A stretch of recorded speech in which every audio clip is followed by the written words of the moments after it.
ఒక్క social media post ఇప్పుడు Telugu cricket అభిమానులందరినీ షాక్కు గురిచేస్తోంది. Telugu కుర్రాడు నితీష్ కుమార్ రెడ్డి సన్రైజర్స్ హైదరాబాద్ను వదిలి పంజాబ్ కింగ్స్కు వెళ్తున్నాడా? కావ్య మారన్ చాహల్ కోసం నితీష్ను ట్రేడ్ చేయబోతోందా? ఈ డీల్ వెనుక ప్రీతి జింటా ఉన్నారా? ఇలా వరుస కథనాలు వైరల్ అవుతున్నాయి. కానీ ఈ మొత్తం వ్యవహారంలో నిజమెంత, రూమరెంత? అసలు నితీష్ కుమార్ రెడ్డి ఎవరు? ఇప్పుడు ఎందుకింతలా వార్తల్లో నిలిచారు? పూర్తి వివరాలు తెలుసుకుందాం. నితీష్ కుమార్ రెడ్డి తెలుగు రాష్ట్రాలకు చెందిన యువ క్రికెటర్. ఆంధ్రప్రదేశ్కు చెందిన ఈ ఆల్రౌండర్ చిన్న వయసులోనే తన ప్రతిభతో గుర్తింపు తెచ్చుకున్నాడు. దేశీయ క్రికెట్లో ఆంధ్ర జట్టుకు ఆడుతూ బ్యాటింగ్తో పాటు మీడియం పేస్ బౌలింగ్లో కూడా ఆకట్టుకున్నాడు. అండర్-16, అండర్-19 స్థాయిల్లోనే మంచి ప్రదర్శనలు చేసి సెలెక్టర్ల దృష్టిలో పడ్డాడు. అతని ఆటలో ఉన్న ప్రత్యేకత ఏమిటంటే కేవలం బ్యాటర్ కాదు, కేవలం బౌలర్ కాదు, మ్యాచ్ పరిస్థితులకు తగ్గట్టు 2 విభాగాల్లోనూ ప్రభావం చూపగలిగే నిజమైన ఆల్రౌండర్. ఈ ప్రతిభే అతడికి ఇండియన్ ప్రీమియర్ లీగ్ తలుపులు తెరిచింది. సన్రైజర్స్ హైదరాబాద్ అతడిని నమ్మి జట్టులోకి తీసుకుంది. ఆ తర్వాత వచ్చిన అవకాశాలను నితీష్ ఒక్కొక్కటిగా ఉపయోగించుకున్నాడు. ముఖ్యంగా ఒత్తిడి పరిస్థితుల్లో ఆడిన ఇన్నింగ్స్లు, వేగంగా పరుగులు చేయగల సామర్థ్యం, అవసరమైనప్పుడు వికెట్లు తీయడం, ఇవన్నీ అతణ్ణి భవిష్యత్ భారత జట్టు ఆల్రౌండర్గా నిలబెట్టాయి. ఇక్కడే కథలో అసలు ట్విస్ట్ మొదలైంది. ఐపీఎల్ 2027 సీజన్కు ఇంకా చాలా సమయం ఉన్నప్పటికీ ట్రేడ్ విండోపై ఇప్పటికే చర్చలు మొదలయ్యాయి. వివిధ జట్ల గురించి సోషల్ మీడియాలో అనేక ఊహాగానాలు వినిపిస్తున్నాయి. వాటిలో అత్యంత వైరల్ అవుతున్న వార్త ఏమిటంటే సన్రైజర్స్ హైదరాబాద్ తమ జట్టును బలోపేతం చేసేందుకు యుజ్వేంద్ర చాహల్ను తీసుకురావాలని చూస్తోందని, అందుకోసం నితీష్ కుమార్ రెడ్డిని ట్రేడ్లో భాగంగా పంజాబ్ కింగ్స్కు పంపే అవకాశం ఉందని ప్రచారం జరుగుతోంది. ఈ వార్త వినగానే చాలా మంది అభిమానులు షాక్కు గురయ్యారు. ఎందుకంటే నితీష్ లాంటి భారతీయ యువ ఆల్రౌండర్ను వదులుకోవడమంటే చిన్న నిర్ణయం కాదు.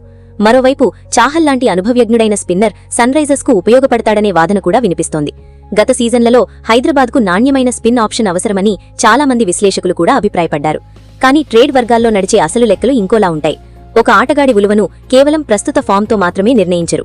వయస్సు, భవిష్యత్ సామర్థ్యం, భారతీయ ఆటగాడా లేక విదేశీ ఆటగాడా, జట్టు బ్యాలెన్స్, వేలంలో లభించే ప్రత్యామ్నాయాలు, ఇవన్నీ కలిసి నిర్ణయం తీసుకుంటారు. ఇక్కడే ఒక ముఖ్యమైన విషయం గుర్తుంచుకోవాలి. ఇప్పటివరకు సన్రైజర్స్ హైదరాబాద్, పంజాబ్ కింగ్స్ లేదా ఐపీఎల్ నిర్వాహకుల నుంచి నితీష్ కుమార్ రెడ్డి, చాహల్ ట్రేడ్పై ఎలాంటి అధికారిక ప్రకటన వెలువడలేదు.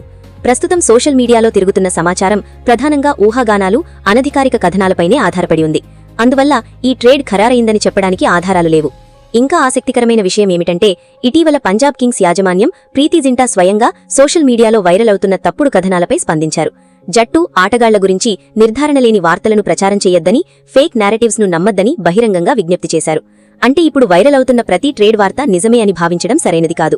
ఐపీఎల్ ట్రేడ్ మార్కెట్లో చర్చలు, ఊహాగానాలు సహజం. కానీ అధికారిక ప్రకటన వచ్చే వరకు వాటిని కేవలం రూమర్లుగానే చూడాలి. అయితే అభిమానులు ఎందుకు ఈ వార్తను ఇంతగా చర్చిస్తున్నారంటే దానికి కారణం నితీష్ కుమార్ రెడ్డి. అతడు కేవలం ఒక యువ ఆటగాడు కాదు, తెలుగు రాష్ట్రాల నుంచి వచ్చిన అరుదైన ఫాస్ట్ బౌలింగ్ ఆల్రౌండర్లలో ఒకడు. అలాంటి ఆటగాడిని కోల్పోవాలని ఎవరూ కోరుకోవడం లేదు.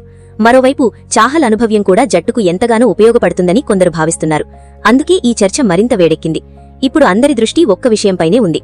సన్రైజర్స్ హైదరాబాద్ నిజంగానే పెంట ట్రేడ్కు సిద్ధమవుతోందా, లేక సోషల్ మీడియాలో వైరల్ అవుతున్న ఈ కథనం కూడా మరో రూమరేనా? దీనికి సమాధానం అధికారిక ప్రకటన వచ్చిన తర్వాతే తెలుస్తుంది. మరి మీ అభిప్రాయమేమిటి?